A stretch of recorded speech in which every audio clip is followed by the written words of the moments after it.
ਅਤੇ ਅਦਬ ਨਾ ਸਿੱਖਿਆ ਤੇ ਕੀ ਲੈਣਾ ਕਿਤਾਬਾਂ ਪੜ੍ਹ ਕੇ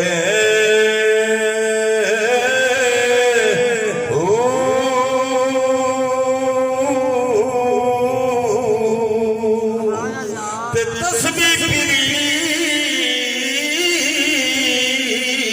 ਅਤੇ ਦਿਲ ਨਾ ਫਿਰਿਆ ਤੇ ਕੀ ਲੈਣਾ ਤਸਬੀਹਾਂ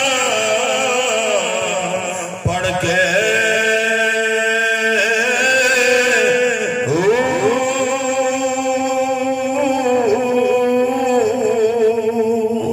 ਤੇ ਚਿੱਲੇ ਕੱਟੇ ਅਤੇ ਕੁਝ